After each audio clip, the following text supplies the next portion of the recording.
안녕하세요. 저는 평범한 회사원인 30대 여자입니다. 몇 년 전에 전 파혼을 했어요. 성실하게 살아오신 저희 아빠를 무시한 예비 시댁 때문이었죠. 지금도 생각하면 가슴이 울렁거립니다.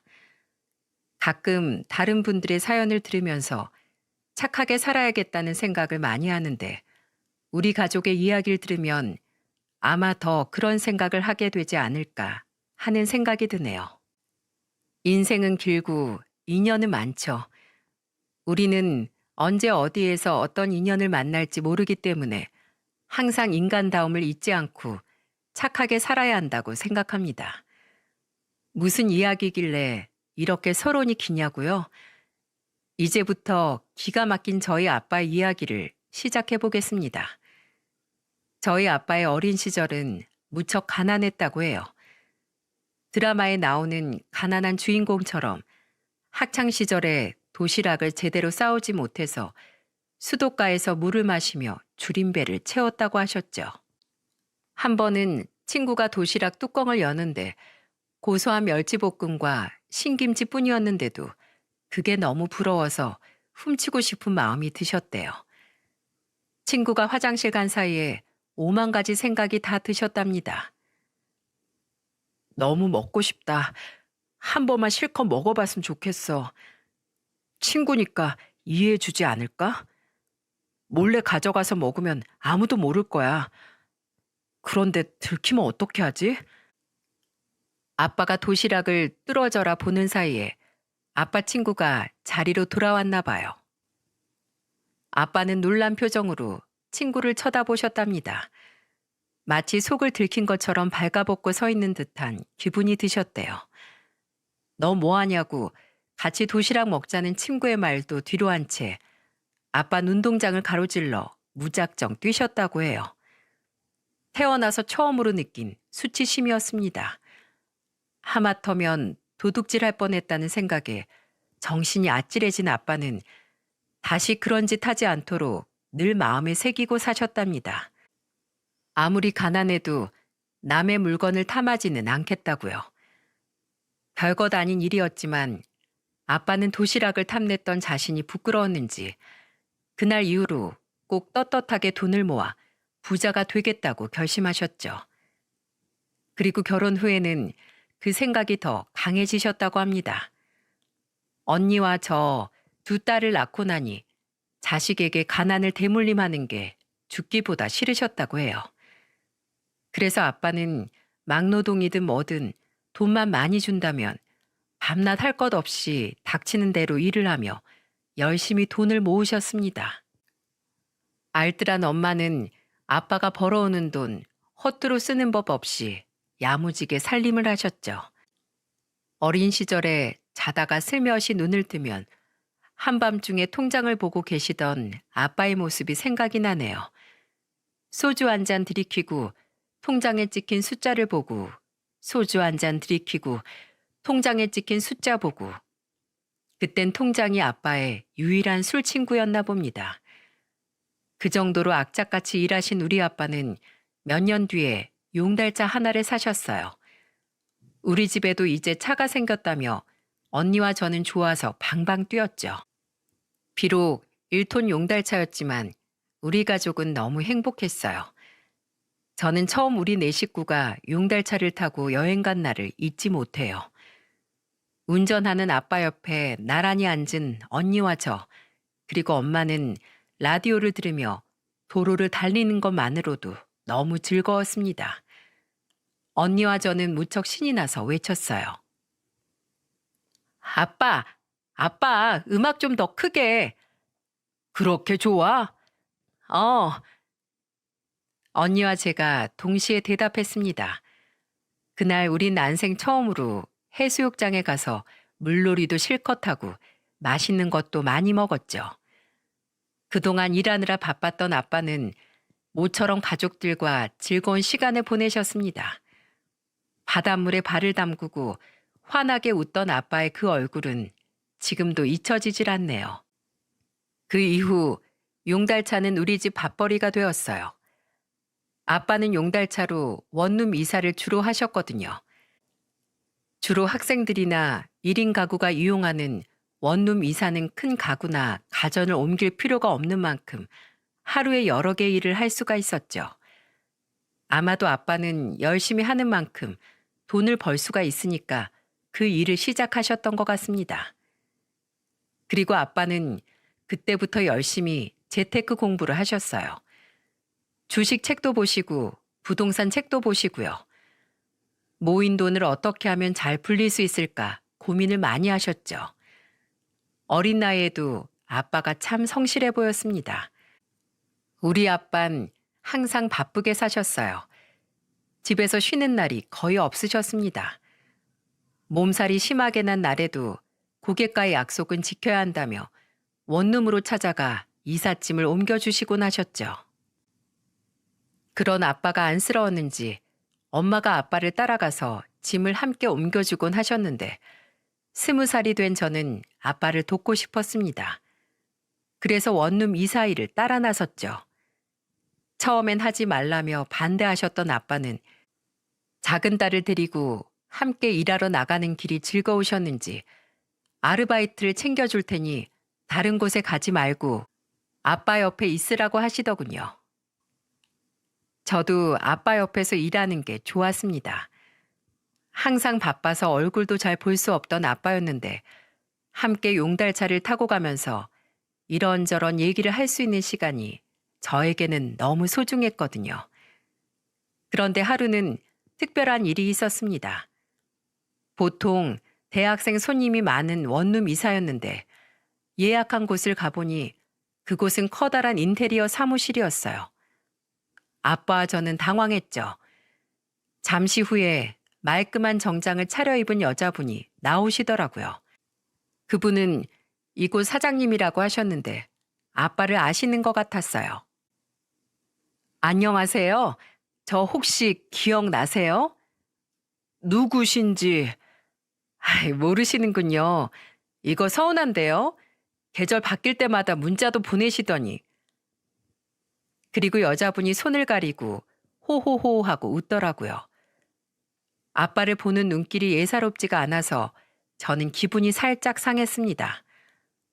혹시 그럴 리 없겠지만 아빠에게 여자가 생긴 건 아닌가 하고요. 그래서 제가 분위기를 바꾸고자 일 얘기부터 시작했습니다. 사장님, 여기 이삿집은 너무 많아서 한 번엔 힘들 것 같은데요. 전부 아니에요? 저기 사무실 안에 있는 집기 도구만 옮겨주시면 되세요. 이번에 사무실 하나 더 얻어서 거기에 옮길 짐들이에요. 아, 그러세요? 알겠습니다. 그 사이 여자는 계속 아빠를 쳐다보고 아빠도 여자를 보면서 낯이 익은데 잘 모르겠다면서 고개를 갸우뚱거리며 웃고 계시더라고요. 저는 괜히 아빠가 그 여자를 쳐다보는 눈빛이 마음에 안 들었습니다. 그래서 아빠를 노려보며 말했죠. 아빠, 빨리 옮겨야지. 일 안 하고 뭐 하는 거야? 네, 갑니다. 가요. 딴짓하지 마. 만약에 나한테 걸리면 삼진 아웃이야. 알았어요? 그렇게 사무실에 있는 짐을 옮기고 나서 목적지로 출발하려고 했습니다. 그런데 앞불싸 그 사장이란 여자가 갑자기 저희 용달차에 올라타는 겁니다. 그래서 저는 놀라서 소리쳤죠. 지금 뭐 하시는 거예요? 제가 차가 고장이 나서 사무실까지 신세 좀 질게요. 여 사장님은 저와 아빠의 용달차에 올라타고는 손잡이를 잡더군요. 이 여자가 점점 마음에 안 들었습니다. 그래서 팔짱을 끼고 눈을 감고 있었죠.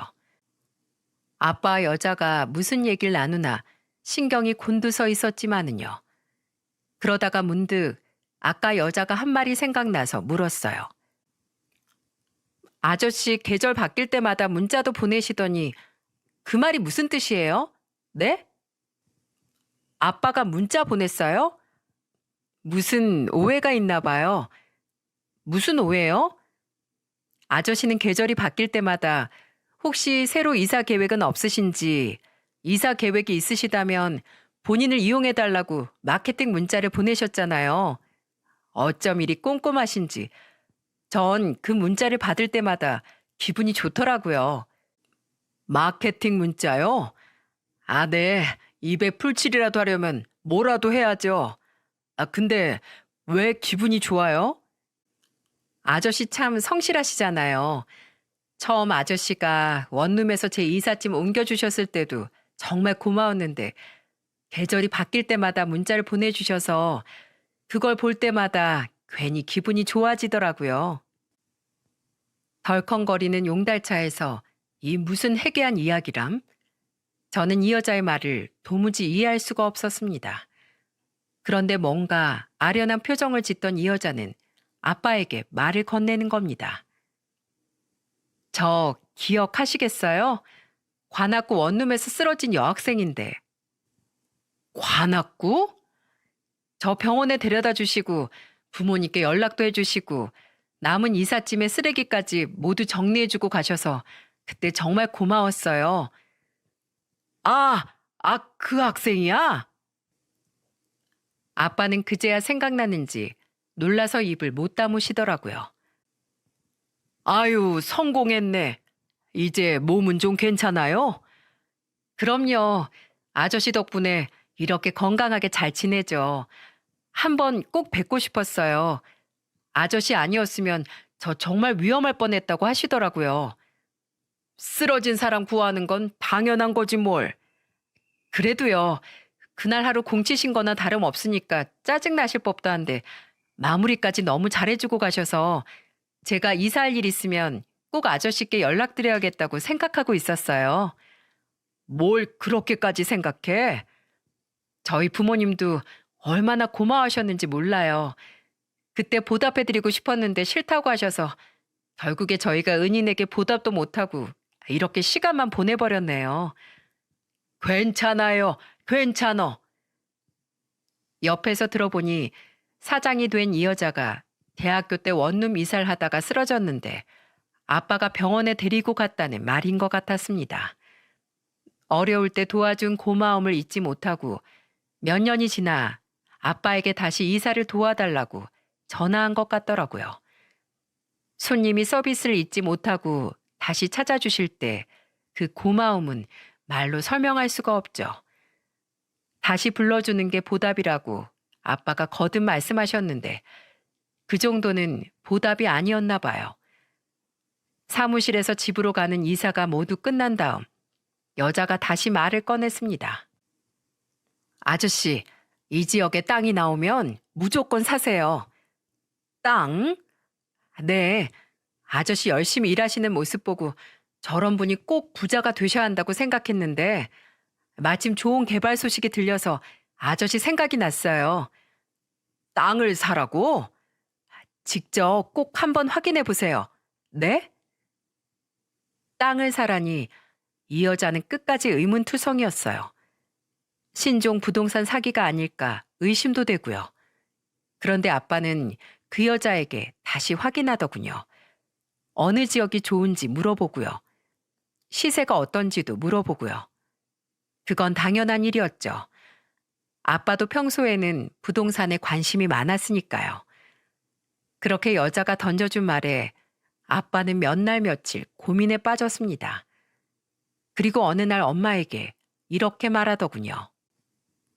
왠지 기회가 온 것 같아. 그 지역 땅을 한번 사보고 싶어 여보. 그럼 나랑 같이 부동산에 가서 좀 더 물어보고 사도록 합시다.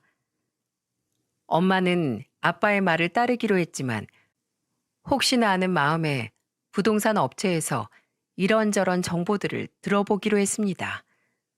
부동산 업체에서는 이 지역이 개발에 관한 이야기는 늘 있는 곳이라며 별 대수롭지 않게 생각했지만 아빠는 그 여자 사장이 굳이 자신에게 찾아와 알려준 건데 무시한다면 기회를 잃을 것 같은 예감이 든다고 하셨습니다.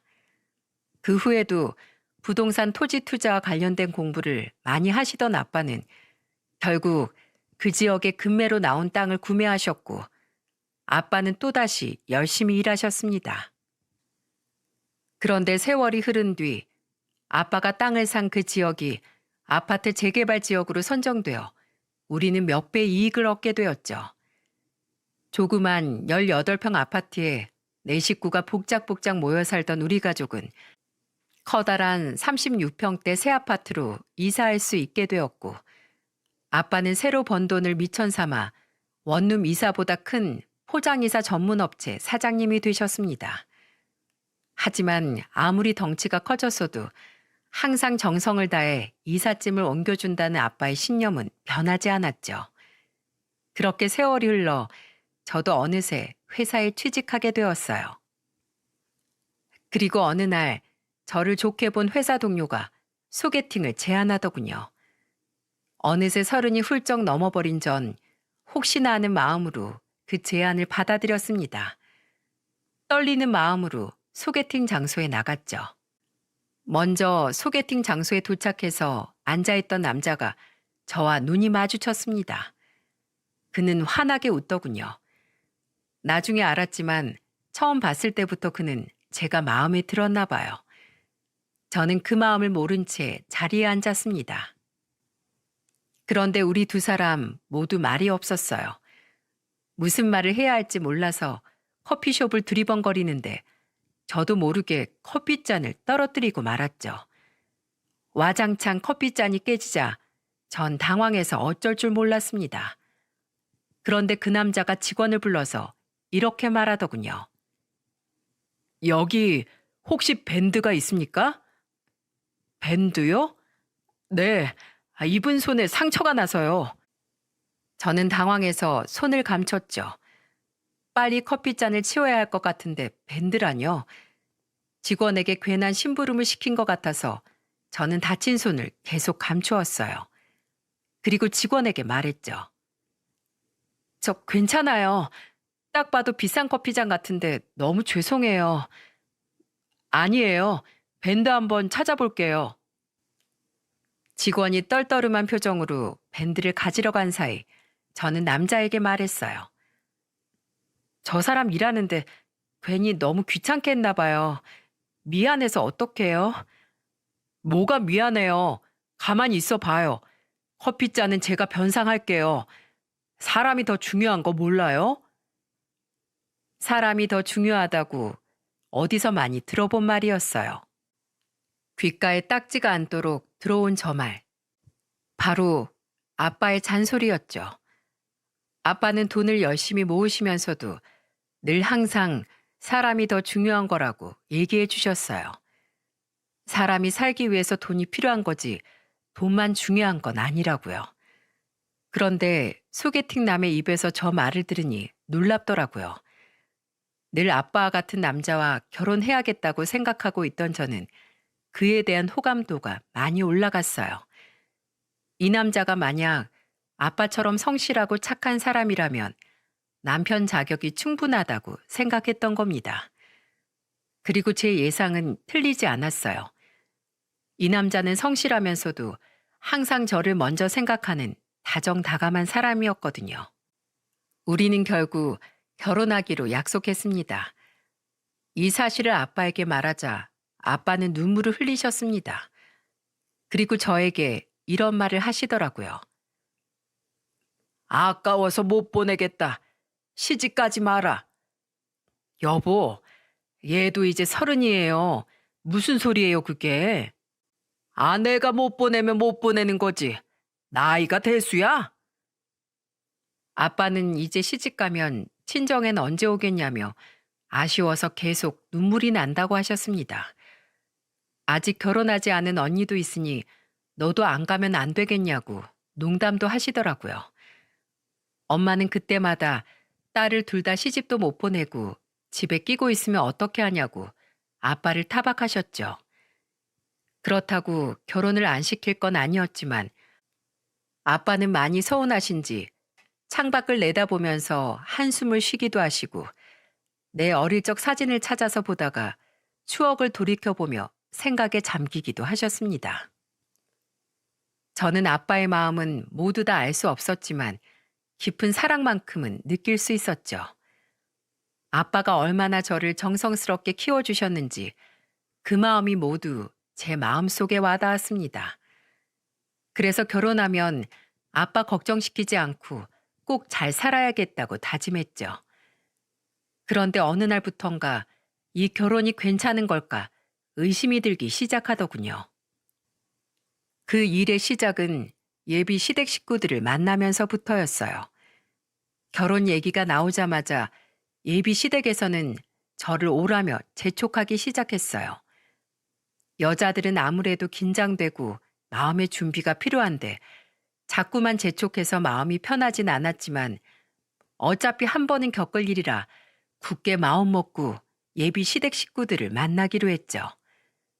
예비 시댁 식구들을 만나기로 한 곳은 어느 고급 레스토랑이었어요.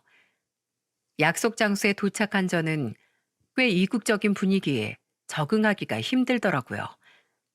외국 사람들이 많이 오가는 그런 레스토랑인 것 같았어요. 남자친구와 제가 레스토랑에 도착하자 직원이 예비 시댁 식구들이 있는 곳으로 저를 안내했죠. 그때부터 가슴이 두근두근거리더군요. 안내받은 자리에 앉은 저는 예비 시댁 식구들의 모습을 보고 깜짝 놀랐습니다. 외국에서 오랫동안 살다 와서 한국말을 잘 못하는 시누이 2명과 양복을 차려입은 예비 시부, 그리고 자상해 보이는 예비 시모가 있었죠. 서로 영어로 대화를 나누는 통에 한동안 꿀먹은 벙어리처럼 앉아 있었습니다. 괜히 자격지심이 들더라고요. 집안 차이가 너무 나서 어떻게 하나 걱정도 되고요. 저는 영어를 잘 못했거든요. 중간중간 아는 단어도 있었지만 긴장한 탓인지 더 못 알아듣겠더라고요. 그래서 그냥 가만히 앉아 있었습니다. 결혼하는데 영어가 왜 필요하겠습니까?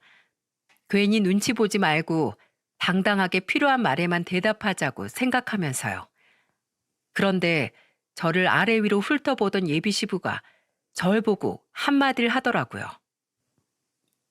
그런데 아가씨는 영어는 한마디도 못하나 봐. 내가 질문한 것도 못 알아들었지? 네, 전 어학엔 소질이 없어서요. 다시 한국말로 물어봐 주시면 대답하겠습니다. 요즘 세상에 젊은 사람들이 그래서 쓰겠나? 아들한테 물어보니까 중소기업에 다닌다고 하던데 그래서 그런가? 네? 그게 무슨 말씀이신지.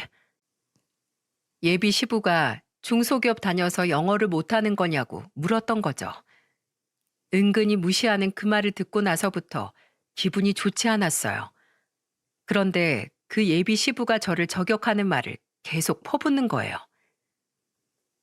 돈벌인 좀 되나? 우리 아들은 대기업에 다니는데 이거 차이가 좀 난다고 생각 안 하나? 무슨 말씀이신지. 난 우리 아들이 적어도 대기업 다닌 아가씨를 데려올 줄 알았단 말이야. 워낙 실망이 커. 죽 써서 개 준다는 말이 딱 이런 상황 아닌가? 솔직히 나 이 결혼 반대야. 우리 아들이 죽고 못 살아서 마음에도 없는 결혼 시킨다고 하지만 솔직히 마음에 드는 구석이 하나도 없단 말일세. 그 말을 들은 저는 얼굴이 붉어졌습니다. 더는 대화를 나누고 싶지 않더라고요. 예비 시부라는 사람, 어쩌면 저렇게 예의가 없나요? 아무리 며느리감이라지만 처음 보는 사람한테 반말이나 내뱉고요. 저급하게 돈 타령만 하는 그 말투도 너무 싫었습니다. 그래서 저는 한마디 해주었죠. 저요, 며느리 역할 하라면 얼마든지 할 수 있는 사람입니다. 그런데 어른이 어른답게 나와야 저도 그런 마음이 생기죠. 제가 아무리 싫으셔도 이렇게 면전에다 대고 그런 말을 하는 건 예의에 어긋나는 행동 아닌가요? 사람이면 할 말이 있고 안 할 말이 있는 겁니다. 저는 저희 부모님에게 사람에게 예의가 제일 중요하다고 배웠거든요. 더는 못 참겠네요. 이만 가보도록 하겠습니다. 그리고 그 자리를 박차고 나와버렸죠. 그러자 등 뒤에서 예비 시부가 혀를 끌끌 차더라고요. 하여튼 요즘 것들은 싸가지를 밥 말아 먹었어. 세상이 변했어. 너무나 변했어. 놀란 남자친구는 허겁지겁 제 뒤를 따라왔습니다. 저는 뒤를 돌아보고 남자친구를 향해 소리를 질렀어요. 알아? 내 평생 이런 소린 처음 들어봐. 그렇게 대기업 좋아하는 아버지면 대기업 다닌 여자를 만나지. 넌 왜 날 만나서 이런 꼴을 만드니? 미안해. 제발, 제발. 다신 만나지 말자. 결혼이고 뭐고 다 끝내. 나만 봐. 내가 정말 잘해줄게. 어? 너, 그래. 너만 보고 결혼하려고 했어. 그런데 너희 아버지 좀 심하지 않니? 너도 그런 저급한 생각 안 한다는 보장 있어? 내가 왜 이런 집안에 인생을 걸어야 해? 왜? 순애야, 제발. 네가 이러면 난 어떻게 하니? 어? 우리 아버지가 다 잘못한 거야. 내가 다시 잘 얘기할게. 제발 나한테 다시 기회를 줘. 어? 예비 시부는 정말 진상이었습니다. 너무 재수 없었죠. 저뿐만 아니라 그날 다른 직원들을 대하는 태도 역시 마찬가지였고요. 거들먹거리는 그 목소리부터 은근히 사람을 무시하는 그 말투까지 모든 게 다 엉망이었어요. 하지만 저는 또다시 상견례 날짜를 잡고 말았습니다. 왜냐고요? 남자친구 때문이었죠. 남자친구는 그 일이 있고 난 뒤부터 한 끼도 먹지 않고 알아누웠습니다. 저를 생각하면 미안한 마음만 든다면서 계속 눈물만 난다고 하더라고요. 그는 저에게 한 번만 만나달라고 애원했습니다. 저도 그땐 아직 그 남자에 대한 마음이 남아있을 때라 아무것도 먹지 못하고 누워있다고 하니 조금 걱정이 되더라고요. 연애할 때 저에게 그렇게 다정하게 잘 해주었던 남자인데 예비 시부의 말 몇 마디에 이렇게 매정하게 내치는 게 맞나 싶기도 하고요. 그래서 마지막으로 딱 한 번만 더 만나기로 했습니다. 지난번엔 워낙 감정적이었으니 이번에 만나면 제대로 설득하고 끝낼 생각이었어요. 그런 집에 시집 갈 수 없다고 말이죠. 우린 서로 각자 다른 길을 가면 되니까 밥 잘 챙겨 먹고 다니라고요. 하지만 제가 마지막에 연민이 남아 있었나 봅니다. 회사 커피숍에서 만난 남자친구는 얼굴이 엄청 야위었더라고요.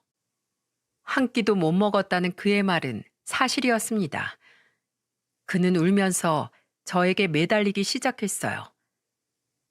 제발, 우리 다시 만나자. 어? 난 너무 힘들어. 내가 어떤 일을 당했는지 알고도 그래? 나도 힘들어. 그런데 우리 그만하자. 그리고는 매정하게 그것을 빠져나오려던 순간 남자친구가 갑자기 가방에서 뭔가를 꺼내는 겁니다. 그건 바로 각서였어요. 이거 각서야.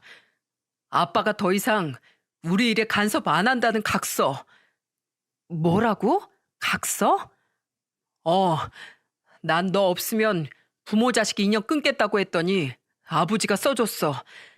결혼만 하면 우리끼리 살면 돼. 이제부턴 전혀 아빠 신경 안 써도 된다고. 그 각서를 보니 정말로 그런 내용들이었어요. 그래서 한 번 더 기회를 주기로 했습니다. 어차피 완벽한 사람이 없으니 부족한 건 내가 채워나가자고 마음먹었어요. 그리고 남자친구와 그동안 정이 많이 들었고 내가 파혼 선언한 후 식음을 전폐하고 살도 많이 빠진 모습을 보니 영 마음이 좋질 않더라고요. 그래서 마지막이란 생각으로 다시 받아주기로 했습니다. 그래서 한 번 더 부딪혀 보기로 한 거죠. 예비 시부가 어떤 성격이라는 걸 알았으니 지난번과 같은 일이 있으면 저도 한마디 할 각오로 다시 상견례 날짜를 잡았습니다. 이런 일들이 있었다는 걸 전혀 모르는 우리 가족들은 무척 설레했어요. 특히 엄마가 신경을 많이 쓰셨죠. 시댁 부모님들은 어떤 분이시니?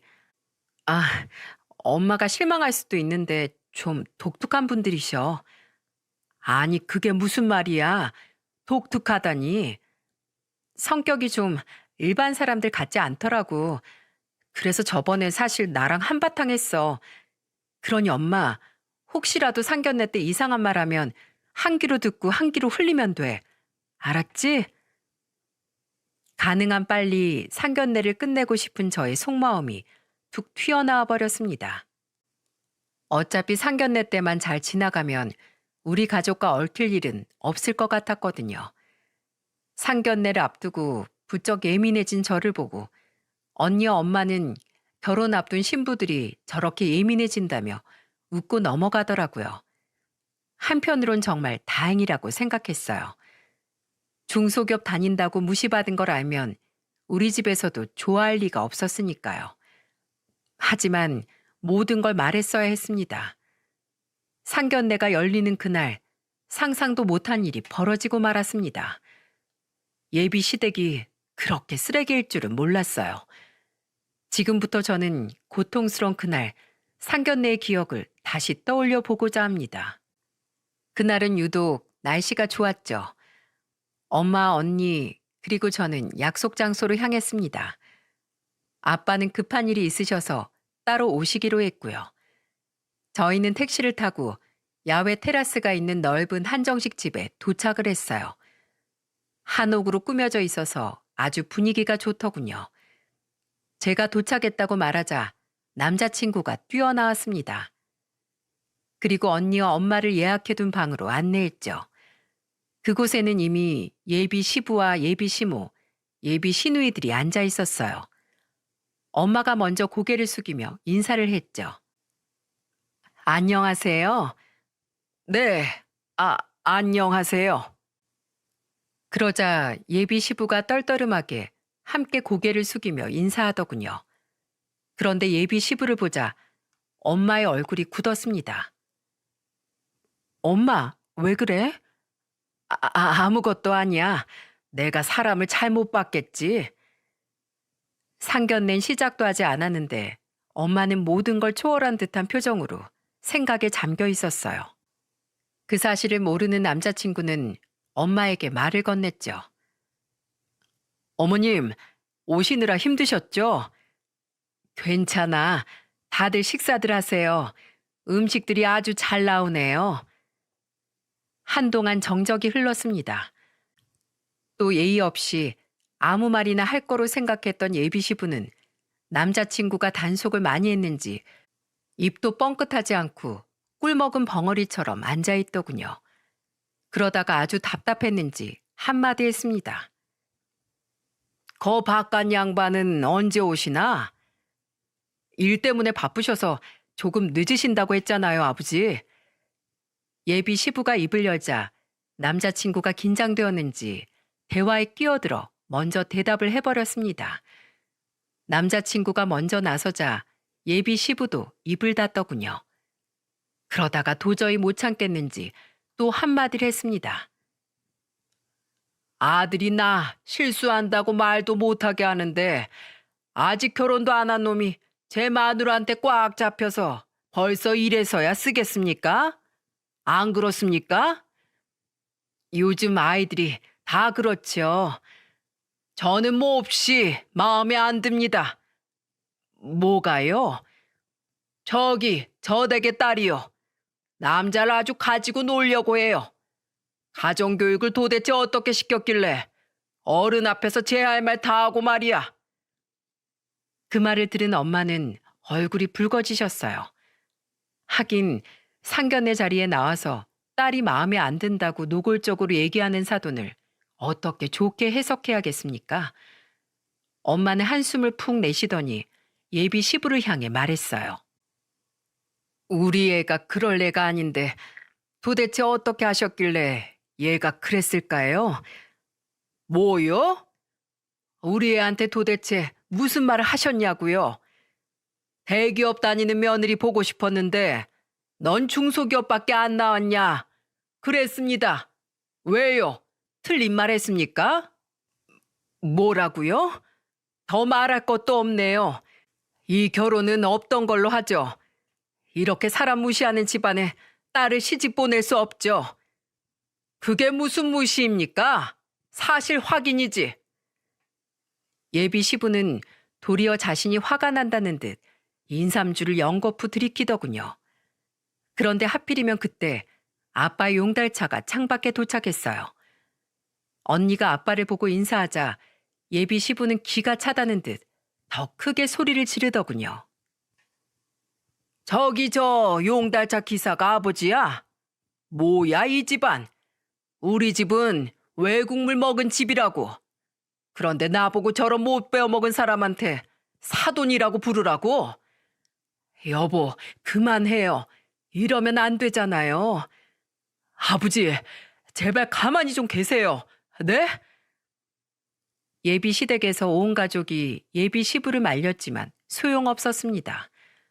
엄마 언니는 말을 잃었어요. 그리고 아버지가 방 안으로 들어오자 예비 시부는 기다렸다는 듯이 아빠를 향해 막말을 퍼부었죠. 왜 바깥 양반 되는 사람이 약속도 안 지키고 늦나 했더니 용달차 기사였구먼. 죄송합니다. 차가 갑자기 고장이 나는 바람에 많이 기다리셨죠? 아빠는 예비 시부가 무시하는 소린 듣지도 않고 거듭 늦어서 죄송하다는 말만 했죠. 그 모습을 본 저는 화가 났습니다. 아빠, 사과하지 마. 이 결혼 끝났어. 그리고요, 아저씨, 더는 못 듣고 있겠으니까 이제 그만하세요. 네? 순애야, 너 그게 무슨 소리냐? 제가 화내는 소리를 듣자 아빠가 놀라서 물으셨습니다. 그런데 그 말을 붙잡고 예비 시부가 또 시비를 걸어왔죠. 어쭈, 나를 아주 잘 키워놨어. 저것 봐라. 어른한테 대드는 꼴 좀 봐. 잘 봐라. 저런 게 며느리로 들어오면 집안을 말아먹는 거야. 알겠어? 당신 지금 내 딸한테 뭐라고 했어? 잘 들으라고. 나를 좀 고분고분하게 키웠어야지. 저게 뭐냐고 그랬다. 왜? 아빠는 어이가 없어서 엄마를 쳐다보았습니다. 엄마는 고개를 푹 숙이고 눈물을 흘리고 있었어요. 저는 부모님께 이런 꼴을 보이게 되어 얼마나 속이 상했는지 모릅니다. 그래서 소리쳤죠. 다 끝내요. 이제 그만하라고요. 안 돼. 안 돼, 순애야. 우리 결혼하기로 했잖아. 이런 말 하지 마. 지금 저렇게 막말하는 네 아빠를 보고도 그런 말이 나와? 한 번만 봐줘. 어? 제발. 난 어떻게 살라고. 남자친구는 무릎을 꿇고 매달렸어요. 모두 그만하고 우리 행복하게 살게 도와줄 수는 없냐고 절규했죠. 하지만 소용없었어요. 이미 상해버린 마음은 돌이킬 수가 없었거든요. 저는 도저히 화를 참을 수가 없어서 예비 시부에게 소리쳤습니다. 아저씨, 우리 부모님께 당장 사과하세요. 네? 아니면 경찰 부를까요? 아니, 너 진짜 예의가 없구나. 아무리 화가 나도 그렇지 경찰은 무슨? 경찰을 부른다는 얘기에 놀란 예비 시모가 예비 시부의 편을 들고 나섰습니다. 혹시라도 남편이 쇠고랑을 찰까봐 무서웠던 모양이에요. 그전까지 얌전했던 예비 시모가 더 난리를 치더군요. 어차피 두 집안 수준이 안 맞는 것 같으니까요. 끝내요. 끝내. 저도 저런 며느리 보기 싫습니다. 버릇없이 툭 하면 경찰 부른다 어쩐다 그러면 집안이 시끄러워서 살 수 있겠습니까? 저 기름때 좀 봐. 사람이 격식이 있어야지. 딸 상견례 어떻게 저러고 나타날 수가 있나. 예비 시부의 비아냥에 그전까지 잠자코 있던 엄마가 일어서더군요. 도저히 못 참겠는지 엄마가 다물고 있던 입을 열었습니다. 저기, 제가 말 안 하고 넘어가려고 했는데 자꾸 수준 어쩌고 하니까 할 말은 해야겠습니다. 뭔데? 20년 전에 야반도주 하셨죠? 뭐? 야반도주? 무슨 그런 엉뚱한 소리를. 무슨 소리냐고 날뛰었지만 예비 시부와 시모의 얼굴은 하얗게 질려 있었어요. 진짜 날 모르나 보네. 20년 전 당신들이 이삿짐 옮겨달라면서 우리한테 의뢰했었잖아요. 돈 따블로 줄 테니 새벽 4시에 짐 좀 옮겨달라고. 그러곤 중요한 짐들만 딸랑 옮기고 나머지 짐들은 그냥 우리 보고 알아서 처분하라고 돈 주고 갔잖아. 머리에 박테리아가 있나? 그걸 기억 못해? 근데 그게 왜요? 왜요? 당신들 짐 옮겨주고 나머지 짐들 처분하려고 당신네들이 살았던 원래 집에 갔더니 사람들이 울고불고 아주 난리가 아닙디다. 사기꾼들 도망갔다고. 내가 그때 그 현장을 잊질 못해요. 워낙 난리통이 아니라서. 그럼 혹시 당신이 그 사람들하고 경찰에 제보했어? 내가 이사간 집을? 이제야 기억하네. 맞아. 내가 제보했는데요. 왜요? 사기꾼들 잡는데 이유가 있을란가? 아마 그때 콩밥 좀 드셨을 것 같은데 지금 보니 아직도 정신 못 차렸네. 야, 네 년이 신고했구나. 내가 너 때문에 깜빵에서 3년을 썩었어. 원순 외나무 다리에서 만난다더니 내가 그때만 생각을 하면. 그렇게 말하고는 삿대질을 하면서 엄마에게 다가오는 겁니다. 바로 그때였어요. 조용히 듣고 있던 아빠가 앞에 나서서 제지를 했습니다. 그리고는 너 내 마누라 건들면 오늘 넌 제삿날이야. 저리 꺼져. 전 아빠의 그런 모습을 처음 보았어요. 이런 남자다운 모습을요. 항상 가족들에게는 순한 양이었는데 엄마가 위험에 처하니까 멋있게 나서는 모습을 보고 눈이 휘둥그레졌습니다. 그리고 아빠는 이삿짐을 수십 년간 해오셨기에 장 근육들이 많고 덩치도 컸습니다. 반면에 그 사람은 키도 작고 덩치도 작았죠. 결국 아빠에게 쫄았는지 쥐새끼처럼 도망가는 모습을 보니 얼마나 시원했는지 몰라요. 우리 가족은 그 사람들을 뒤로 한 채 상견례장을 빠져나왔어요. 사기꾼들한테 밥 얻어먹었다는 소리 듣기 싫어서 밥값도 아빠가 모두 계산해버렸죠. 돌아오는 길에 온 가족이 함께 용달차를 타고 집으로 돌아왔습니다. 부르릉 부르릉 용달차가 큰 소리를 내자 언니가 아빠에게 한 소리를 했죠. 아빠, 회사에 차도 많은데 왜 하필 이런 자리에 낡은 용달차를 타고 와? 용달차가 어때서? 어떻긴. 저 소리 좀 들어봐. 곧 죽을 것 같잖아. 이런 차를 타고 다니니까 사람들이 무시라는 거지. 됐어. 그건 저 사람 됨됨이가 글러먹은 거지. 이 아빤 잘못 없다. 아빤 누가 뭐래도 이 차가 제일 좋아. 이렇게 낡은 차가 뭐가 좋아? 뭐가 좋냐고? 한마디로 내 마누라 같은 존재지. 네 엄마도 알걸? 이 차가 얼마나 소중한 존재인지. 이 용달차로 너희들 다 벌어먹이고 살았고 교육을 시켰고 지금 살아있는 집도 모두 이 낡은 용달차 때문에 우리 가족이 행복하게 살 수 있는 거다. 그 어떤 비싼 수입차보다 아빤 이 용달차가 좋아. 그러니 너네도 너희 소중한 건 항상 간직할 줄 아는 습관을 들여. 아빠의 말에 저는 창밖을 바라보며 많은 걸 느끼게 되었습니다. 소중한 건 잊지 말아야 된다는 것을요. 그날 이후 저는 그 남자와 헤어졌습니다. 모든 게 다 끝나버렸죠. 저는 그때 충격이 너무 커서 힘들어하고 있는데 남자친구에게서 전화가 걸려왔어요. 그런데 화가 난 아빠가 그 전화를 받아서 소리치시더라고요.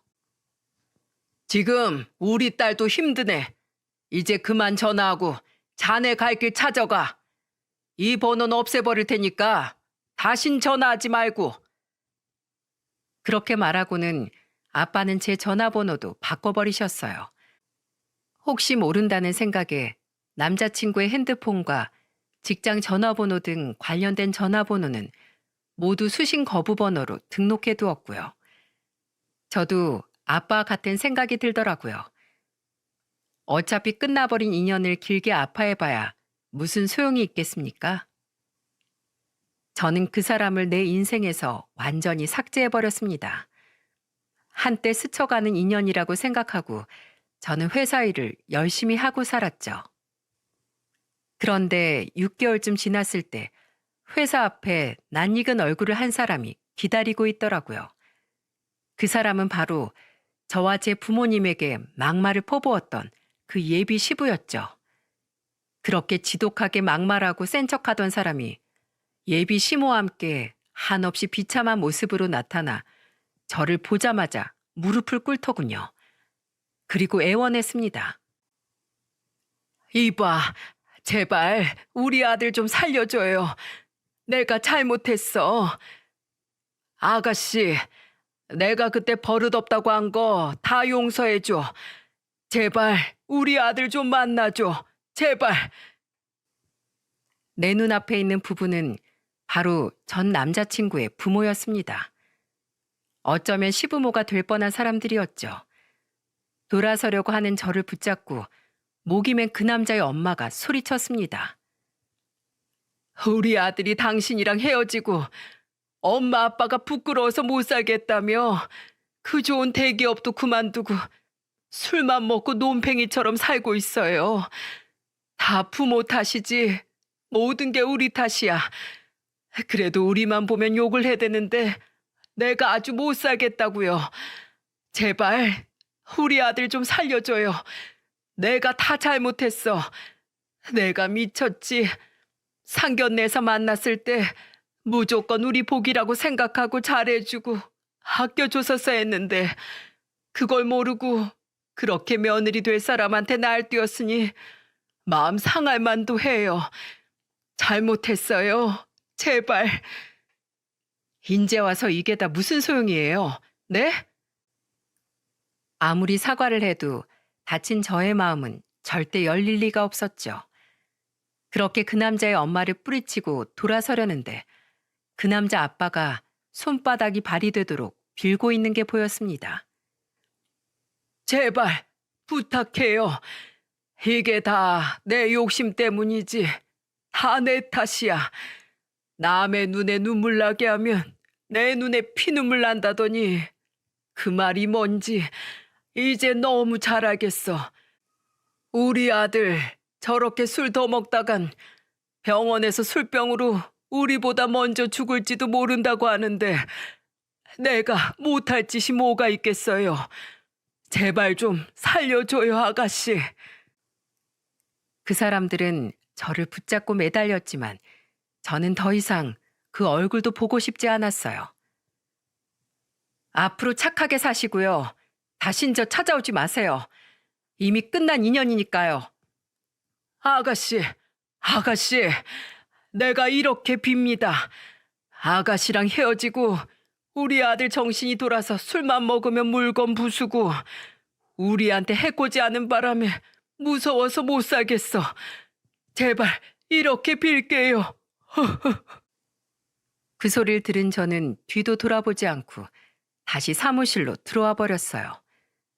되지도 않는 잣대로 사람을 평가하고 무시하다가 결국 벌을 받았다는 생각이 들더군요.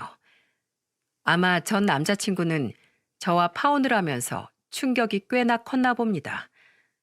파혼의 원인이 본인 부모님 때문이라는 게 확실했기에 부모님을 많이 원망하고 화풀이 대상으로 삼았나 보더라고요.